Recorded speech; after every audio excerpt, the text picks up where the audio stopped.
I'm big on NDEs. I think you're a little slower on near-death experiences. What are NDEs? Is it something you sign so that you can't talk about your experience? Yeah, basically. NDAs. It's so the near-death experiences. It's you basically pass into unconsciousness. You're flatlined. Yep. But Duke has done this comprehensive study, which is crazy. Like again, I thought NDEs were just ridiculous early on, but now there's like 300 peer-reviewed articles where someone has left their body. Yep. They've flatlined. Yep. And they've actually gone down the hall and read a medical chart.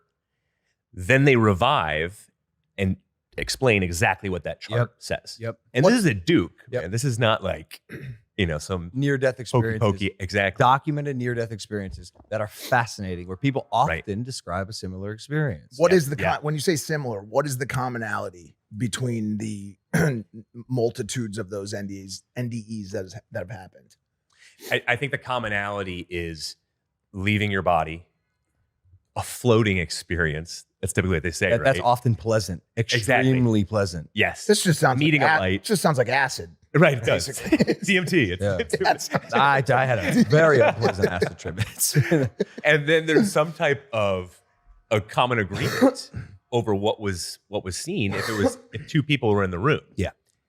So it sounds like you've heard more as well. I just watched the what is it, like a unexplained William Shatner near-death experiences on Netflix.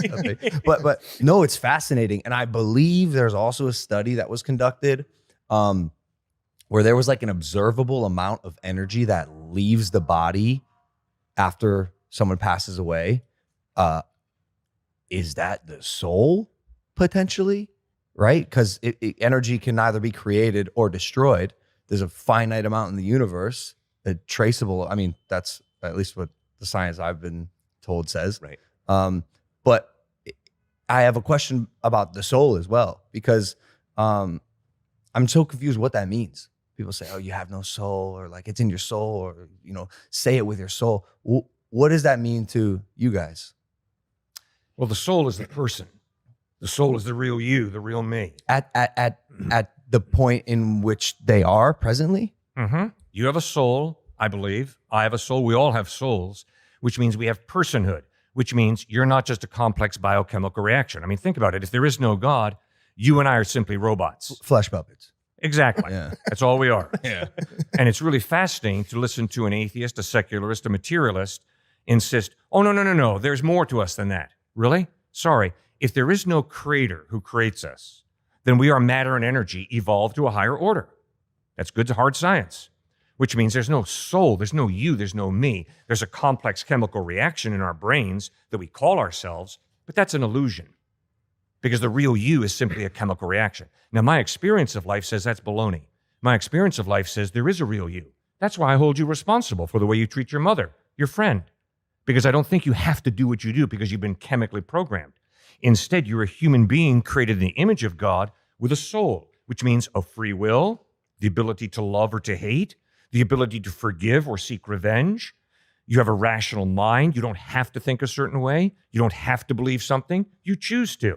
Well, the only way that can be real is if there is more to you than your complex chemical reactions. There's got to be a soul, a you, a me. But a me and a you is partially made up of our human experience. Exactly. So how much does a human experience play into what your soul becomes? You bet. All right, so if my dad had been an alcoholic, and you ask me, Cliff, why are you an alcoholic? And I say, well, because my dad was an alcoholic. And then I've got 5 younger siblings, none of whom are alcoholics, and you ask them, well, why are you not alcoholics? And they say, because my dad was an alcoholic. See, what we're getting at is, yes, we're all influenced by the environment we grew up in, no question about it. But then we choose what we're going to do with that environment. And I can choose to use my dad being an alcoholic to justify me being an alcoholic, or I can say, you know something? I'm never going to touch a drop of alcohol because my dad was an alcoholic and I saw how destructive it was in his life. So we're still free, although we're influenced by our environment, but we're free. I don't have to love you. I can hate your guts. I don't have to forgive you. I can seek revenge. I don't have to do either. Based on what you guys believe, is the essence of the soul the deciding factor upon whether a person goes to heaven or hell? No. Or what is the decision making? You and I will go to heaven because we choose to live our lives together with God. You sure about me, bro? Comments are going crazy right now. Jesus promises you, Logan, eternal life if you put your faith in him. Okay. And his resurrection from the dead points to him being reliable. He's not a quack. I mean, if Jesus had said, I'm going to die and then rise from the dead, and if he wouldn't have pulled it off, I would not believe in him. But the fact that he died and then rose from the dead historically is solid evidence that he indeed is reliable. If you die and rise from the dead, I promise to listen very carefully to everything you have to say. Jesus died, rose from the dead. That's why it's a no-brainer. You got to take him seriously. Well, dude, I've been on the road for ages. My face, my body, I'm a mess. I need to clean things up.